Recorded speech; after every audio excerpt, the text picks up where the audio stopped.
I took a lead, इसको first level पढ़ा है एंड देन विनीत के साथ डिस्कशन की है बहुत सारी। इस बुक का नाम है atomic habit. I am really sure कि आपने इसके बारे में बहुत कुछ कहीं देखा होगा। अगर नाम नहीं भी पता होगा तो जब हम बुक कवर करेंगे ना, तो इसके अंदर से ऐसी बहुत सारे छोटी लाइनर्स हैं या स्टेटमेंट्स हैं जो जेम्स क्लियर ने दी हैं, जो आपने वो पक्का कहीं ना कहीं ज़रूर देखी होगी, वो पक्का कहीं ना कहीं ज़रूर रीड की होगी। तो पहले एक disclaimer, this is the first time I have read the book Vineet. ये मेरी पहली बुक है जो मैंने आज तक पढ़ी है, तो प्लीज़ पार्डन मी अगर मैं कोई गलत इंटरप्रेट करूँ या गलत समझूँ। सो सबसे पहले ये समझते हैं विनीत, ये बुक है किस चीज़ के बारे में। This book is about breaking bad habits and gaining good habits. क्यों लेके आए हैं? क्योंकि बैड हैबिट्स एक ऐसी चीज़ है जिसको हम बहुत बार निग्लेक्ट कर देते हैं, हम उसको छोड़ देते हैं, हम ज़्यादा फोकस करते हैं हमें अच्छी हैबिट्स पे। But what James Clear is trying to identify is, जितना इंपॉर्टेंट आपके लिए अच्छी हैबिट्स को इंकलकेट करना है, उससे कहीं ज़्यादा इंपॉर्टेंट आपको बैड हैबिट्स को निकालना है।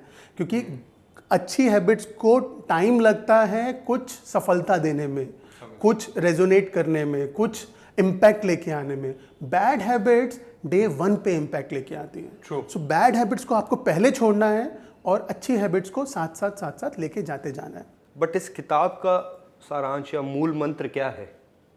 सो दिस मूल मंत्र, as the name suggest, atomic habits. Atomic को और बांटते हैं, which is atom. What is atom? आपने बहुत बार सुना होगा कि हाइड्रोजन से इलेक्ट्रिसिटी बनने वाली है, न्यूक्लियर प्लांट्स लगने वाले हैं। दिस इज व्हाट एटम एक स्मॉलेस्ट सब्सटेंस होता है, एक मॉलिक्यूल होता है जो इस दुनिया में एग्जिस्ट करता है, जिसका होना ना होना पता नहीं चलता है अनटिल अनलेस आप उसको ठीक तरीके से यूटिलाइज करें। उसके अंदर एनर्जी बहुत ज़्यादा होती है, बट वो बहुत छोटू सा सूक्ष्म, जिसे कहते हैं एक सूक्ष्म चीज़, उसे एटॉमिक कहते हैं, एटम कहते हैं। ऐसे ही हमारी हैबिट्स होती हैं जो नज़र नहीं आती हैं, अच्छी हैं बुरी हैं। आप एक करके एक अच्छी राह पे चले जाते हैं, एक अच्छी हैबिट फॉर्मुलेट कर लेते हैं जो आपको थोड़ा लॉन्ग टर्म में बताती है। So this is what James Clear want to say. That's why उन्होंने एनालॉजी यूज करी एटम की विद हैबिट्स। हम हैबिट इज द आउटकम, हम छोटे छोटे बदलाव की बात कर रहे हैं अपने रोजमर्रा की जिंदगी में। आपको ये करना चाहिए, आपको ये नहीं करना चाहिए, और इसमें कुछ सही गलत नहीं है। इट्स ऑल अबाउट, आपने पहले ये सोचा कि मैं ज़िंदगी में इस लेवल पे पहुंचना चाहता हूँ, मैं कोई ये चीज़ अपने साथ करना चाहता हूँ। उसको लेके जाने के लिए, वहाँ पहुँचने के लिए आपको जो भी हैबिट्स, जो भी छोटे छोटे रिचुअल्स ऑन डेली बेसिस करने हैं, ताकि वो हैबिट में फॉर्मुलेट हो जाए। This is what this book is all about. Tiny changes in habits leads to remarkable results. This is the verbatim statement which James Clear have said. I'm reiterating, tiny changes in habits leads to remarkable. James Clear एक 37-year-old American writer हैं. He is a creator of 321 newsletter. Okay. जिनके almost 2+ million, 2 million मतलब 20 lakh email subscribers हैं, जो इनके साथ almost on a routine basis जुड़े हुए हैं। जो भी ये लिखते हैं वो ये पढ़ते हैं। इनकी एक वेबसाइट है jamesclear.com, 10 मिलियन विजिट्स हैं, 10 मिलियन, 1 करोड़। एटॉमिक हैबिट्स करके उनकी एक बुक है जो जिस पे हम रिव्यू कर रहे हैं। इसकी 15 मिलियन कॉपीज। वेट लिफ्टर रह चुके हैं, फॉर्मर एथलीट रह चुके हैं, finally ended up being a writer. Wonderful. मतलब क्यों उन्हें प्रेरणा मिली, ये इनके बैकग्राउंड को जाने बिना शायद जानना मुश्किल होता है। बहुत इंटरेस्टिंग स्टोरी है विनीत, बहुत अच्छे तरीके से पकड़ा आपने। He was a baseball player. उनकी जो अभिलाषा थी एक बेसबॉल प्लेयर बनने की थी, बेसबॉल के अंदर अपने आप को साबित करने की थी। He met with an accident one day, bat उनके मुंह पे जाके लगा। It was a very very difficult time, क्योंकि आप ये सोचिए, मैंने ज़िंदगी में कुछ सोचा है कि हमें ये अचीव करना है, और एकदम किसी हादसे की वजह से हम वो खो दें। He was bedridden, he was forced to think about कि मुझे अब क्या करना है क्या नहीं करना। यहाँ पे कोई एक आम इंसान होता तो शायद नेगेटिविटी के जोन में चला जाता, शायद ये सोचने में मजबूर हो जाता कि मैं कितना अनलकी हूँ, मेरे साथ ये सब कुछ क्यों हुआ, मेरे ही साथ क्यों हुआ। बट जेम्स क्लियर ने ऐसा कुछ नहीं किया। उन्होंने इसको भी एज अ चैलेंज एक्सेप्ट किया।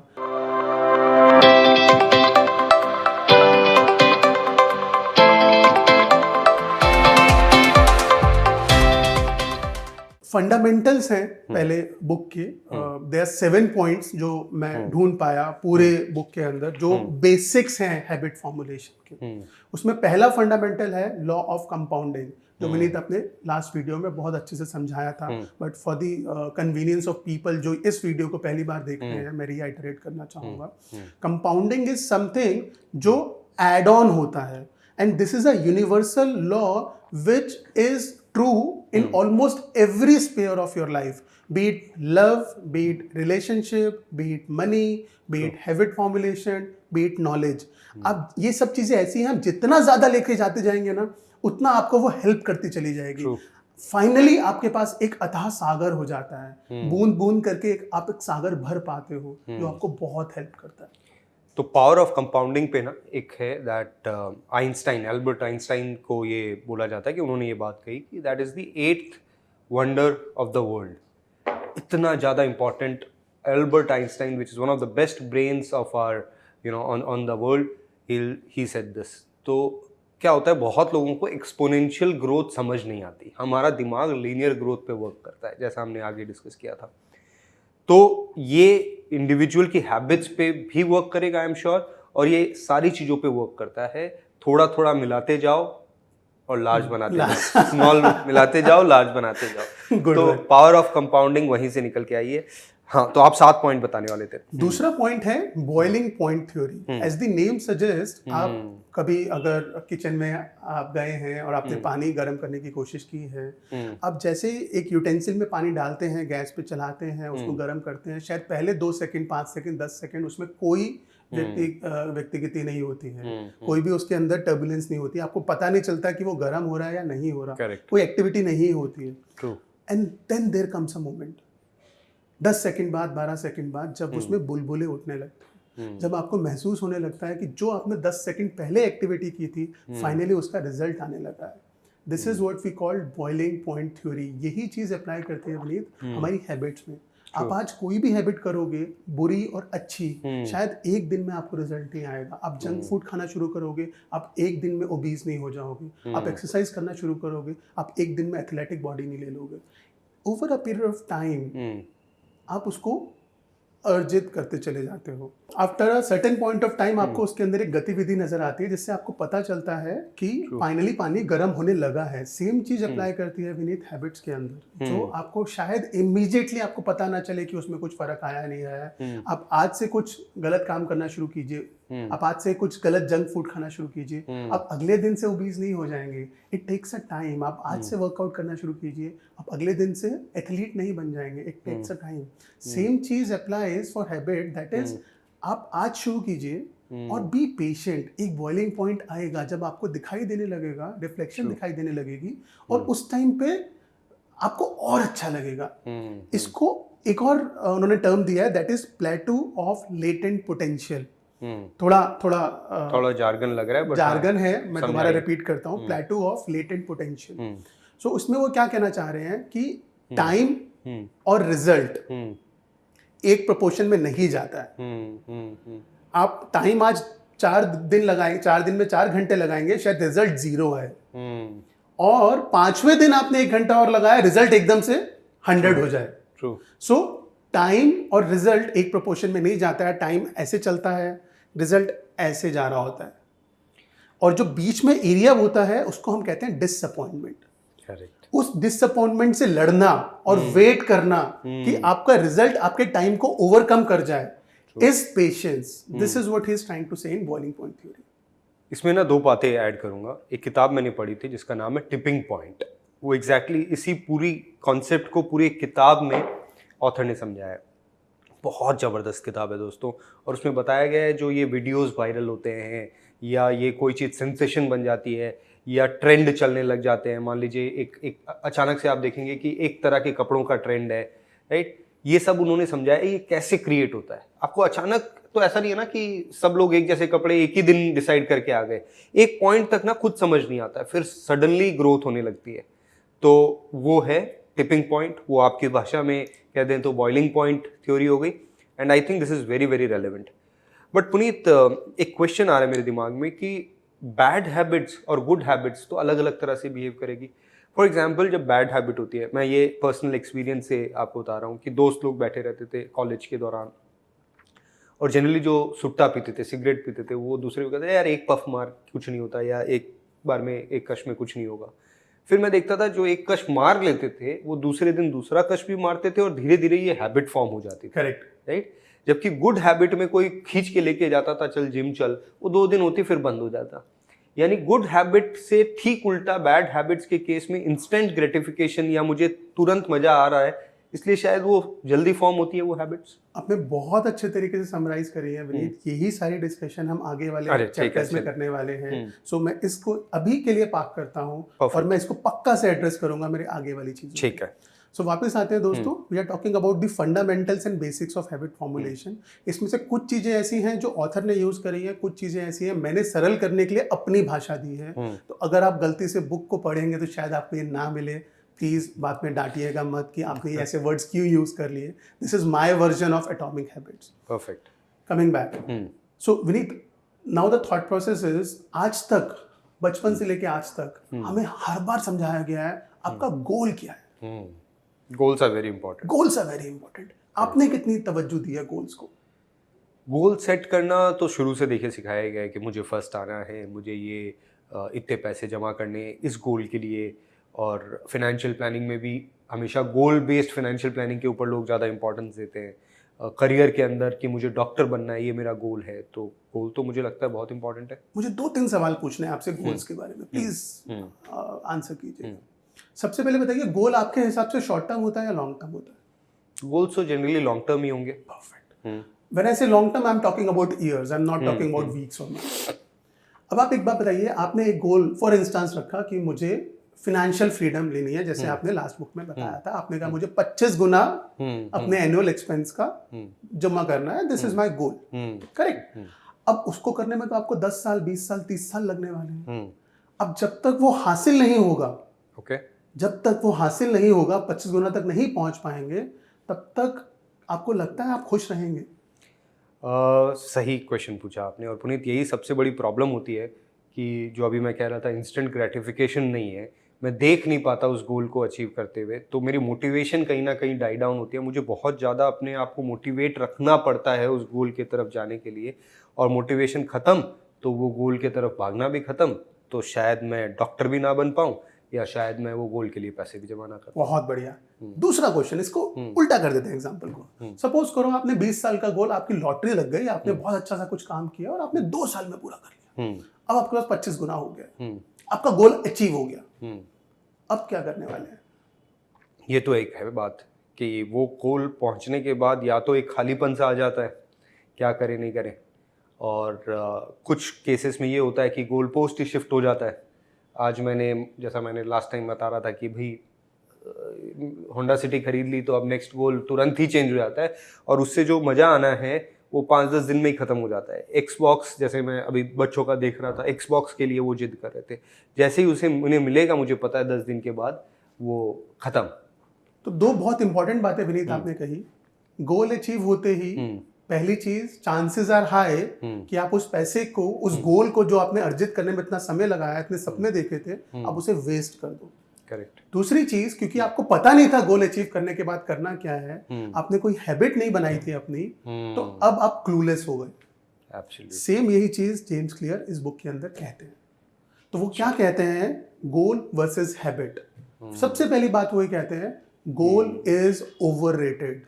दोस्तों, अगर एक रेस में 10 लोग पार्टिसिपेट करते हैं, 10 में से सिर्फ एक इंसान जीतता है, बट गोल 10 के 10 के होते हैं कि मुझे ये रेस जीतनी है। सो जेम्स क्लियर अगेन इस बात को रखते हैं, विनर्स और लूजर्स दोनों के सेम गोल होते हैं। अगर गोल इतने इंपॉर्टेंट होते तो सारे जीतते।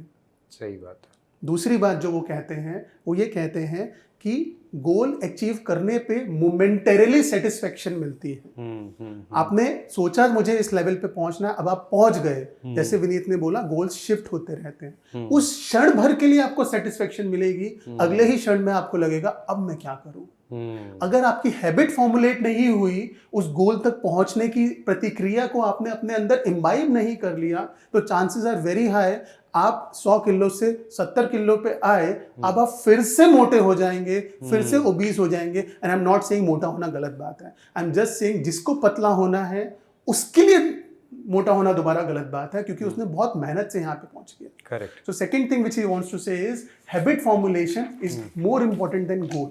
तीसरी चीज जो वो कहते हैं, जो विनीत ने बोला, गोल रिस्ट्रिक्ट्स योर हैप्पीनेस। आप वेट करते हो जब तक वो गोल अचीव नहीं होगा मैं खुश ना हो सकूं, बट जीवन एक पल के लिए 20 साल बिताने का नहीं है। जीवन हर रोज जीने का है, छोटी छोटी खुशियों के ऊपर खुश होने का है।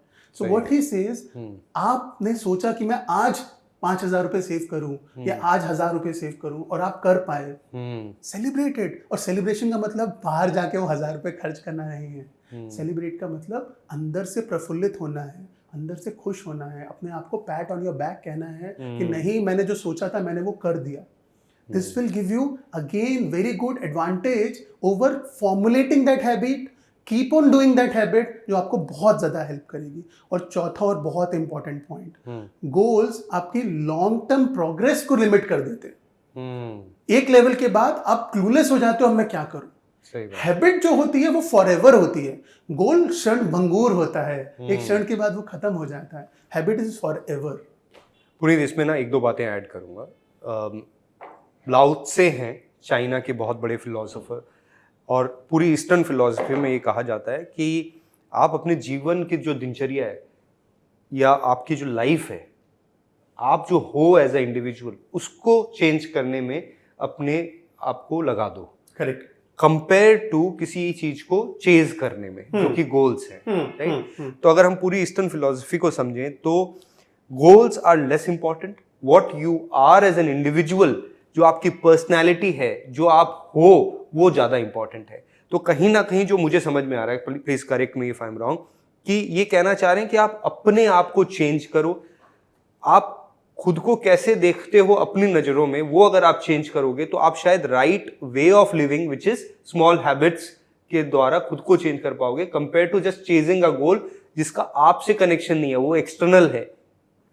बहुत अच्छे तरीके से आपने जो अगला पॉइंट है उसको समराइज कर दिया है। इसको मैंने अपने वर्ड्स में, अगेन मेरे वर्ड्स हैं ये, आई माइट बी रॉन्ग, एक थ्योरी का नाम दिया है, दैट इज ट्रांसफॉर्मेशन थ्योरी। अच्छा, ट्रांसफॉर्मेशन थ्योरी क्या कहती है दोस्तों? मैं आपको एक छोटा सा एग्जांपल देता हूँ उन दोस्तों के लिए जो स्मोक करते हैं और जो स्मोक करना छोड़ना चाहते हैं। मेरे ऐसे कुछ दोस्त हैं जो स्मोक करते हैं, मैं उनसे मिलता हूँ, वो कहते हैं कि मुझे स्मोक छोड़ना है।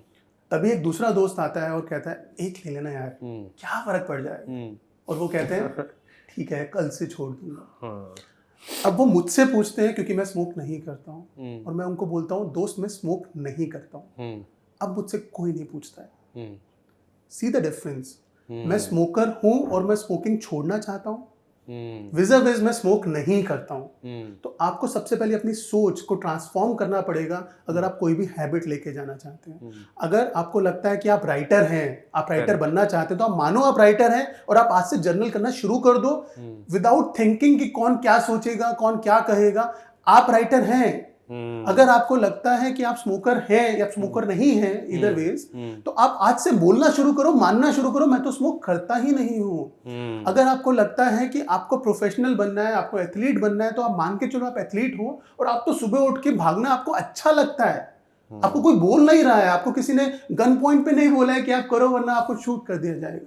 दिस इज योर व्यक्तित्व, this is your habit, this is you.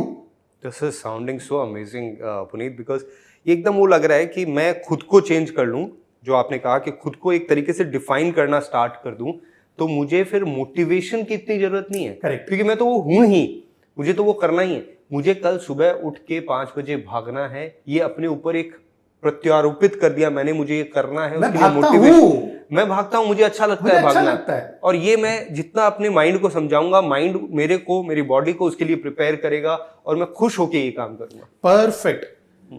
सो इसके साथ हमारा चौथा पॉइंट कंक्लूड होता है। पांचवें पॉइंट पे पहुंचते हैं, रिएक्शन थ्योरी। रिएक्शन थ्योरी क्या कहती है? मैंने एक किस्सा सुना था कुछ दिनों पहले। एक बार दो महिलाएं एक अच्छे रेस्टोरेंट में जाती हैं और एक कॉकरोच उड़ता हुआ उनके पास आके बैठ जाता है। जैसे ही बैठता है वो दोनों बहुत जोर जोर से चिल्लाना शुरू करती हैं, कियोस कर देती हैं, आसपास वाले लोग परेशान हो जाते हैं, सब डर जाते हैं। तभी एक वेटर आता है, प्यार से उस कॉकरोच को उठाता है और बाहर छोड़ आता है। कॉकरोच सेम था, रेस्टोरेंट सेम था, समय सेम था, बट रिएक्शन अलग अलग था। तो कॉकरोच यहाँ पे समस्याएं हैं जो आपके जीवन में आएंगी। वो महिलाएं एक आपका व्यक्तित्व है जो आप एक तरफ ले सकते हो, वो वेटर आपका दूसरा साइड है।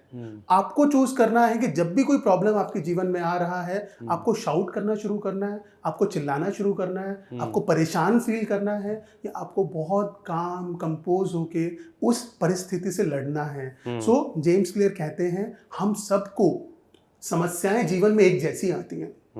हम उस समस्याओं से जिस तरीके से रिएक्ट करते हैं वो हमारी हैबिट बन जाती है, वो हमें लॉन्ग टर्म में हेल्प करती है।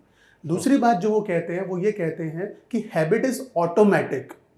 ऐसा नहीं है उन महिलाओं ने मेरे पिछले एग्जाम्पल में कुछ गलती से चिल्लाया, this is your habit. Cockroach देखते ही मुंह से चीख निकलती है, कुछ लोगों की छिपकली देखते ही मुंह से चीख निकलती है, ये हमारी हैबिट बन गई है। इट्स नॉट दैट कि उन्होंने किसी को डराने के लिए या किसी और चीज के लिए किया।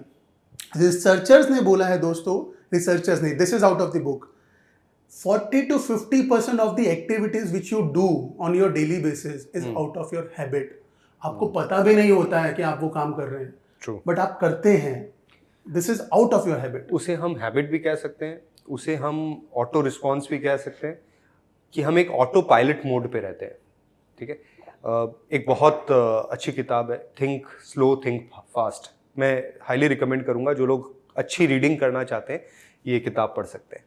और उसमें ऐसा कहा गया है कि हमारे ब्रेन में दो पार्ट हैं, एक जो थोड़ा धीरे सोचता है, जो चीज़ों को इवैल्यूएट करता है। आपने जब गाड़ी चलानी सीखी होगी पुनीत, मेरे साथ भी ये हुआ था, तो हम बहुत सोच समझ के चलाते हैं, बहुत कॉशियस, ब्रेक दबाना है, क्लच दबाना है, ये वो। एक पॉइंट के बाद हमारा स्लो ब्रेन पीछे हो जाता है, हमारा फास्ट ब्रेन उसको ज़ूम कर लेता है, और उसके बाद जब आप गाड़ी चलाते हो आपको ध्यान नहीं देना पड़ता, ऑटो पायलट में गाड़ी चलती है। इसी तरह से जीवन के एक एक पार्ट को हम ऑटो पायलट पे डालते जाएं, आई थिंक वही हैबिट फॉर्मेशन है। बिल्कुल, बहुत अच्छे तरीके से बताया आपने कि आप पहली चीज तो इस चीज को मान लीजिए कि आप कुछ गलत नहीं कर रहे हैं, this is out of instinct. आपको अगर उस हैबिट को चेंज करना है तो आपको अपने इंस्टिंक्ट चेंज करने हैं, which is a very slow process. तो यहाँ पे हम अपना 5वां पॉइंट खत्म करते हैं और 6ठा पॉइंट शुरू करते हैं। सो विनीत, 6ठा पॉइंट इसके अंदर आता है which is again being termed as repetition theory. ये क्या है? इसमें मैं आपसे पहले एक क्वेश्चन पूछना चाहूंगा। मैंने बहुत बार सुना है कि किसी भी हैबिट को फॉर्म करने में 21 दिन लगते हैं। क्या आप भी इस चीज को मानते हैं? ये मैंने भी सुना है, और मुझे लगता है कि हाँ, रेपिटेशंस की ज़रूरत है, और शायद ये साइंटिफिक है कि 21 दिन में वो चीज़ हमारे दिमाग में बैठ जाएगी। आपको क्या लगता है, बुक क्या कहती है? जेम्स क्लियर कहते हैं कि नंबर ऑफ डेज से ज़्यादा इंपॉर्टेंट है नंबर ऑफ रेपिटेशंस। ओके। जब भी जिसने भी वो 21 दिन का फॉर्मूला बनाया था उसने ये स्टेट नहीं किया कि 21 दिन में कितनी बार। सबसे पहली चीज जो जेम्स क्लियर इसके अंदर कहने की कोशिश करते हैं वो ये कहते हैं repetition is better than perfection. Perfection is just an excuse, nothing beyond it. आप कैसे भी स्टार्ट करो, कितना भी छोटा स्टार्ट करो, बट इंश्योर करो कि इसको रिपीट करते जाओ। हम इस चीज को आगे आने वाले टॉपिक में बहुत अच्छे से पढ़ेंगे, बट अभी मैं सिर्फ फंडामेंटल डाल रहा हूं। दूसरी चीज, again he said best is the enemy of good. I believe in that. Correct. तीसरी चीज what he said, repetition will help your brain in responding in a particular fashion, जिसमें हमने बोला ऑटोमेट हो जाती है आपकी जिंदगी। तो रिपीटिशन आपके ब्रेन को हेल्प करता है ऑटोमेट करने के लिए। सो यहां से वो ये कह रहे हैं इंपॉर्टेंट ये नहीं है कि आप 21 दिन करिए, आप नंबर ऑफ रिपीटिशन कीजिए। तो अगली बार मैं आपसे अगर पूछूं कि आपको हैबिट फॉर्मुलेट करने में कितने दिन चाहिए, आप कहिए गलत सवाल। हैबिट फॉर्मुलेट करने में कितनी रिपीटिशन चाहिए। सही बात है। So this is what is covered in repetition theory. ठीक है, यहाँ तक तो बात समझ में आ गई। Last but not the least, the 7th point दोस्तों, that is point and call measurement. Again jargon है, हिंदी में समझाता हूं। This is more of a self awareness exercise, जो विनीत ने लास्ट बुक में भी समझाया था। नो योरसेल्फ, आप अपने आप को पहचानिए, आप अपने अंदर आप जानिए। सो और ये एक्सरसाइज अपने आप को ब्लेम करने के लिए नहीं है। it's not about body shaming, it's not about good habit, bad habit, it's all about आप अपनी लाइफ में कहाँ पहुँचना चाहते हैं, आप क्या हासिल करना चाहते हैं, और जो आज आपकी हैबिट्स हैं क्या आपको हेल्प कर रही है वहाँ तक पहुँचने के लिए या नहीं कर रही. This is what is called as point and call measurement, यानी कि सेल्फ अवेयरनेस एक्सरसाइज. इसमें जेम्स क्लियर क्या कहते हैं, आप रोज सुबह, विनीत आपने मुझे बताया था आप 6 बजे उठते हैं, उठते ही आप क्या एक्टिविटीज करते हैं आप प्लीज उसे एक दिन के लिए लिखिए. हर उस अच्छी हैबिट को जो आपको लगता है आपको फ्यूचर में हेल्प करेगी आपके लेवल को वहां पहुंचाने में जहां पहुंचना चाहते हैं, उसको आप +1 दीजिए. करेक्ट. हर वो हैबिट जो आपको खींच रही है उसको -1 दीजिए, और हर वो हैबिट जो न्यूट्रल है उसको 0 दीजिए. और डे एंड पे जाके आप अपना स्कोर देखिए, और ये स्कोर हैबिट वाइज होगा. लाइक फॉर एग्जांपल आपकी हैबिट 1 इज कि मुझे एथलीट होना है, या मुझे लीन होना है, या मुझे पतला होना है. हैबिट 2 प्रोबेबली इज मुझे स्मोक छोड़ना है. हैबिट 3 प्रोबेबली इज कि मुझे बुक पढ़ना शुरू करना है. ऐसे आपकी 5 हैबिट्स हैं. हर हैबिट के लिए अपनी रोज की दिनचर्या को स्कोर कीजिए और बताइए कि आपका हैबिट स्कोर क्या है. And this is again highlighting not about कि आपने कुछ गलत किया, सही किया. This is just to calculate कि आप जो भी हैबिट इनकलकेट करना चाहते हैं उसमें आप कहां स्कोर कर रहे हैं. This is what point and call measurement is. इसमें ना मैं आपको बताता हूँ, जैसे आपने कहा 6 बजे उठने का, तो एक पॉइंट था, ये अपन ने पहले भी बात की, फिर से बात कर रहे हैं कि एक पॉइंट था जब ऐसा लगता था कि मैं उठ रहा हूँ और सुबह का समय बर्बाद हो रहा है. मैं आपको एक, जैसे आपने कहा ना, हर हैबिट को +1 -1 अपने स्कोर दे सकते हैं.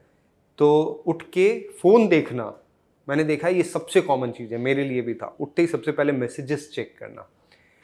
एक पॉइंट पे जब मैंने इवैल्यूएट किया तो मुझे लगा ये तो एक नेगेटिव चीज़ है. क्यों? क्योंकि सबसे पहले आप जब मैसेजेस देखते हो, कोई ना कोई नेगेटिव मैसेज या कोई चीज़ जो आपसे फॉलोअप है या कुछ ना कुछ, और तुरंत आपका दिमाग एक स्ट्रेस मोड में चला जाता है. हल्का सा ही क्यों ना हो, एक स्ट्रेस मोड में चला जाता है. तो मैंने उसे -1 दिया.